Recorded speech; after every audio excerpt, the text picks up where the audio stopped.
एक से लेकर 1000 तक क्रमण हम कम समय में कैसे सीखेंगे। देखिए कभी भी नहीं भूलेंगे, एक से लेकर 1000 तक। चलिए करते हैं। जैसे देखिए 1 का रोमन नंबर क्या था 8, 1 और 1 2, तो 2 का क्या हो जाएगा डबल आ, फिर ये 3, तो 2 में 1 जोड़ दीजिए 3 हो जाएगा, फिर बताने की आवश्यकता नहीं है, फिर 4। चलिए 5 का क्या होता है v, 5 में से 1 घटाइए तो 1 के लिए i और फिर ये जोड़ दीजिए v, तो ये क्या बन गया 5। फिर अब 5 में 1 जोड़िए तो 5 में 1 जोड़ेंगे तो बन जाएगा 6, 6 में 2 जोड़िए 7, 7 में 6 में 1 मतलब 5 में क्या करेंगे 3 जोड़ेंगे तो 8।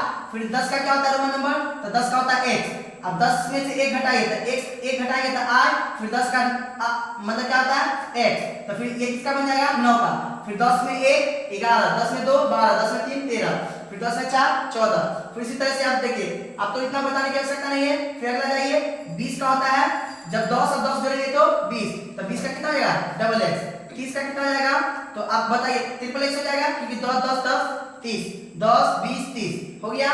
फिर आगे देखिए 50 का कितना होता है, तो 50 का होता है l, 50 में से 10 घटाइए तो 50 में से 10 घटाएंगे तो 10 का कितना होता है x, और फिर 50 का कितना होता था, तो 50 में से 10 घटाएंगे तो 40, तो 50 में से 10 घट गया तो ये बन गया किसका 40 का।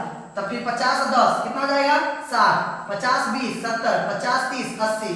बात पता चल गया। फिर आगे देखिए 100 का होता है c, 100 का c, फिर देखिए 100 में से 10 घटाइए तो 10 का होता है x और फिर 100 का c, तो 100 में से 10 घटाते कितना बना 90। तो अब पता चल गया 90 का कितना है 1c। अब चलिए 100, तो 100 प्लस 100 कितना हो गया 200, तो 200 का डबल c, 300 ट्रिपल c, बताने की आवश्यकता नहीं है। फिर आगे आइए जैसे आप लिखते हैं 500, तो 500 का होता है d।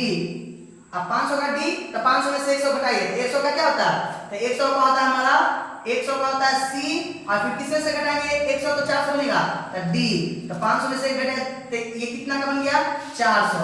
ठीक है, तो 400 का cd, फिर 500 प्लस 100 कितना हो जाएगा 600, 600 प्लस 100 700, सॉरी 500 प्लस 200 700, 500 प्लस 300 800। अब आगे देखिए 1000 का क्या होता है, तो 1000 का होता है m। अब 1000 में से 100 घटाइए तो 100 का कितना होता है 100 का होता है c, फिर किसमें से घटाना मतलब 1000 में से, तो ये घटाएंगे m, तो ये बन गया हमारा cm, तो ये कितना का बना 900। आपको समझ कर अच्छा लगा तो लाइक सब्सक्राइब शेयर।